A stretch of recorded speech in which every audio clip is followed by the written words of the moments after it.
I'm Amelie and welcome once again to my channel. Today I'm going to be watching episode 28 of Word of Honor. And last episode we have a few interesting things happen, or a few important things happening. Obviously the first thing was the fight between Wen Kexin, Shou Sushu and Ye Bai, which I still insist that deep down I think Ye Bai didn't want to kill them, because everything that we have seen about Ye Bai is that he's incredibly powerful. Like, I don't think we have seen the full extent of his abilities, but there are moments in which his abilities shine through, and you can see that he's pretty powerful. So I think that if he had wanted to kill Wen Kexin and Shou Sushu, he could have done it a lot quickly. Like, he could have done it like right away. He didn't have to, like, if he truly intended to kill Wen Kexin, like, I don't think he needed to wait, essentially. Although then he wanted to give Wen Kexin the option of killing himself, which I don't think he would have ever taken. But I don't know. Maybe this is completely baseless, but I like to think that deep down, Ye Bai didn't want to kill them, that he wanted to be given an excuse not to kill him, or a reason not to kill him, or not to kill them. So that's the that's the idea that I have in my head. Maybe it's wrong. Maybe it doesn't have any kind of support in the story, but that's what I think, because I really like Ye Bai. What else? We have Wen Kexin wanted to tell Cheng Ling about his past as the Goat Valley. Shou Sushu told him not to, at least first to wait until, until they can find out who is really responsible for it. And I don't know, personally, I think this is probably the right move, because at least it would let them have evidence that it wasn't him, rather than just thinking, oh, you lied to me, so why should I believe that you weren't responsible? But I don't know. I think whether they say it right away or they wait, it's going to be a terrible blow for Cheng Ling, and I will be very interested to see how he deals with that.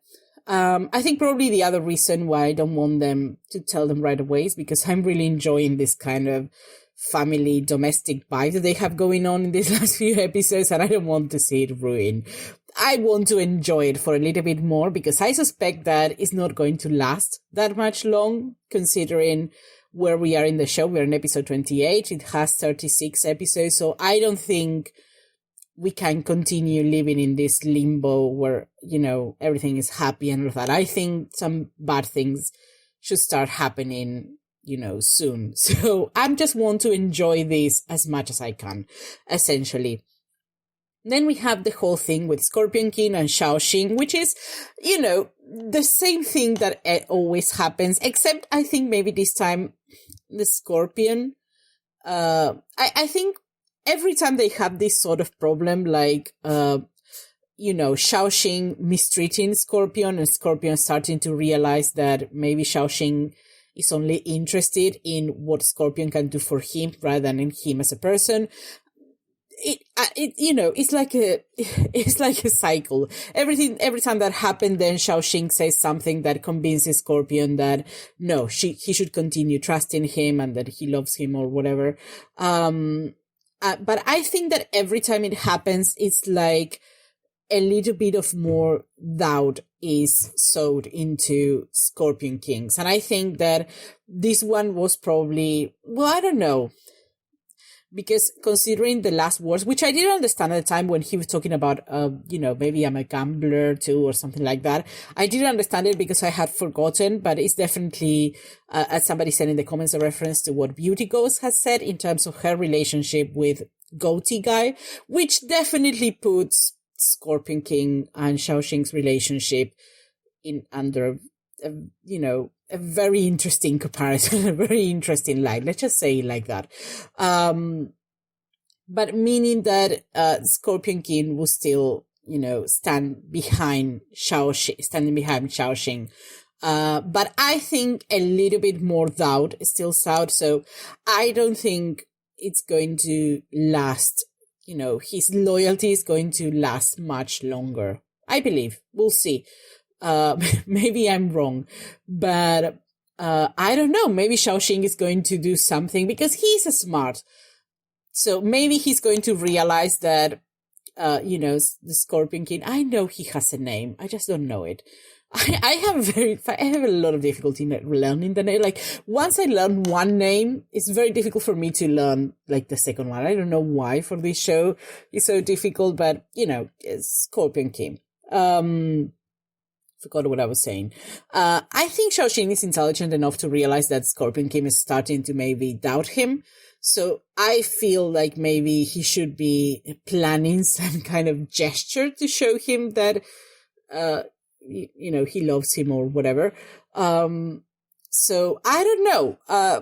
I would say that it probably, if I have to think about Zhao Jing's plan, I would say that he doesn't realize how much of a weak spot Scorpion King is in his plan, and how much, mistreating him or showing him what he really feels about him or how little he actually cares. It's definitely something that is going to, affect his plans. But on the other hand, I think he reached a point where he thinks he's so powerful that maybe he just doesn't care, which is probably a mistake. Anything else that happened in the last episode? We have Guxian in Zhao Wenin's sect, and people, or at least not people, but one of the disciples of the sect is, maybe starting to suspect, and I think maybe shows that he's not the only one. I think his master uncle maybe also suspects a little bit. So we'll see what happens with that. I don't know. I really like how they welcome her and all, but I think she's definitely acting suspicious. I think, and this is not, I don't want this to take like an insult against her intelligence, but I think maybe Guxian is a little bit more naive, and she doesn't really knows how to maybe manipulate the situation or how to, hide the situation a little bit better. And again, this is not against her intelligence, but maybe her lack of experience. So, and I think there's a problem, especially considering that Zhao Wenin doesn't know what he's supposed to be hiding. He knows that he isn't supposed to say her master's name, but maybe he shouldn't say that she told him not to say the master name because it makes him look suspicious. And he isn't the one with the most brains either. I mean, I think Guxian is more intelligent than him, but, well, in a way, I maybe different types of intelligence. But, I think that is a problem. The fact that she's not as good as hiding herself. And maybe this is, again, she lived most of her life in the Ghost Valley. This was the first time that she got out. So maybe that experience is starting to show.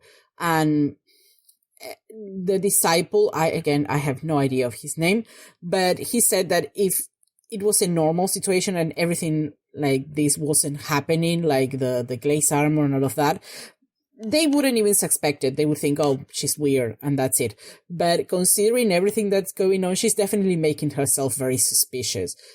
So I don't know where that is going. I don't know it's going to happen. I guess we'll have to, watch the episode and see. So let's go to the episode. As usual, I'm just putting the videos. I don't have to tell you, but I'm watching on YouTube. Although I'm interested in rewatching on other platforms just to see what the difference in subtitles are, because, that is something I'd like. So let's just go to the episode. Wait, here we go. Now, yes. Okay, so let's go.